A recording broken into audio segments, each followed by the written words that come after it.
El conflicto armado es una importante parte de la historia de Colombia en los últimos 70 años. La lucha armada en Colombia empezó con la falta de espacios de participación política y la desigualdad en la repartición de tierras, y se fue alimentando de la mano del narcotráfico, el narcoterrorismo y la Guerra Fría. Los grupos armados han justificado el uso de la violencia como el único método para poder transformar la sociedad.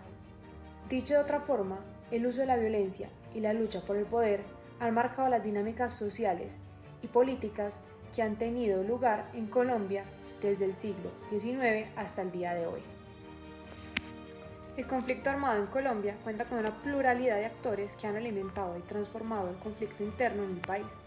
Los principales actores del conflicto son los partidos políticos tradicionales y los movimientos guerrilleros.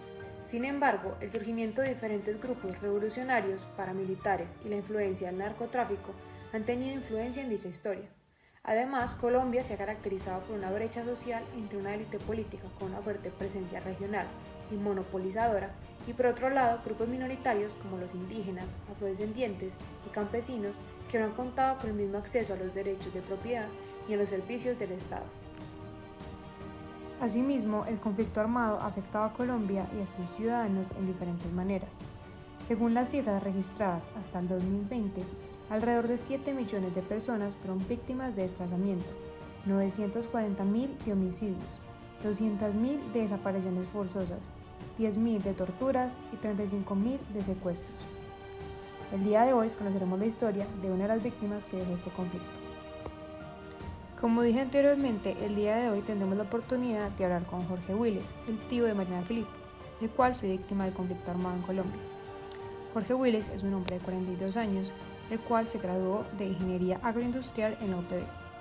Hoy en día está en los negocios de largo, en el cual hace cosas como la piscicultura, la ganadería y el ecoturismo, entre otros. En diciembre de los años 90, Jorge Willes y su familia fueron víctimas del conflicto armado. Jorge y su familia tenían una finca en Yolombó, Amalfi, para la producción de leche con ganado. El padre de Jorge, Humberto Willes, lo empezaron a extorsionar al pedirle dinero. Él pensó que esto se trataba de delincuencia común y lo denunció ante la entidad encargada de este tema de extorsiones en el momento. Después de realizar la denuncia, se procedió al operativo y resultó que la extorsión era de la guerrilla. Descubrieron que estos estaban montando un campamento alrededor de la finca de Yolombó. La policía llegó a la finca. Murió un policía y 3 o 4 guerrilleros. Al otro día, los guerrilleros, para vengarse, mataron todo el ganado de la finca y prendieron fuego a todas las instalaciones. Quemaron absolutamente todo y el resto lo robaron. La finca estuvo abandonada por más de 14 años. Esta fue la primera vez que a la familia Willes le tocó irse del país, ya que no solo destruyeron la finca, sino que empezaron a extorsionar a la familia y amenazar a la familia con datos delicados sobre cada uno. Después de volver al país, en 1998 a esta familia les tocó irse de nuevo. Transcurría este año y en la familia tenían otra finca en la zona de Urabá, una finca que Humberto Willes tenía desde la época de los 70. Esta estaba dedicada también al ganado. Los paramilitares comenzaron a entrar a esta zona. La familia se vio obligada a dejar de ir a esta finca.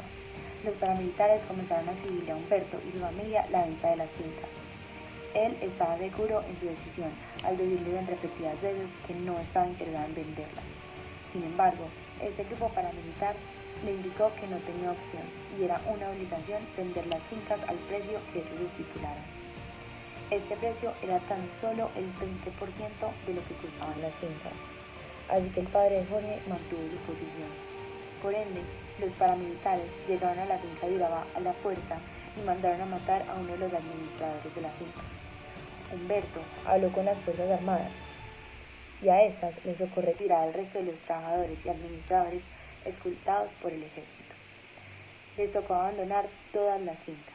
Se apoderaron de las fincas y por múltiples amenazas la familia se vio obligada otra vez a dejar el país. Cuando regresamos en el 2003, el regreso fue tímido, simplemente el primero que volví fui yo solo volví. Mi hermano y mi papá y el resto de mi familia continuaban en Centroamérica. yo me vine primero. Aquí en Colombia los negocios eran pequeños, 2 o 3 inversiones pequeñas que teníamos, y el resto estaba en Centroamérica. Nos habíamos afincado fuertemente esos últimos 12, 13 años, desde la primera vez que nos fuimos. Crecimos muy duro lo de Honduras, justamente por eso, por el temor de volver a Colombia. Entonces las condiciones en Colombia empezaron a cambiar, 2002, 2003, 2004, yo ya estaba viviendo aquí en el 2003, cambiaron en Colombia un poquito las condiciones de seguridad, se empezó a dar un fortalecimiento de la fuerza pública, y lentamente comenzamos a escuchar los amigos, colegas y socios que en varias zonas rurales de Antioquia y Colombia comenzaron a ver un cambio fuerte, comenzaron a ver un repliegue, un distanciamiento hacia zonas mucho más remotas por parte de la guerrilla. Entonces eso nos permitió tener un poquito más de confianza en volver a retomar las inversiones que habían aquí, pero fue lento, fue un proceso lento que se vino a consolidar por allá en el 2008, 2009, que ya dijimos, bueno, volvamos a traer algo del capital que ya se había hecho en Honduras, y volvamos a invertir en el país que es nuestra casa, en Colombia.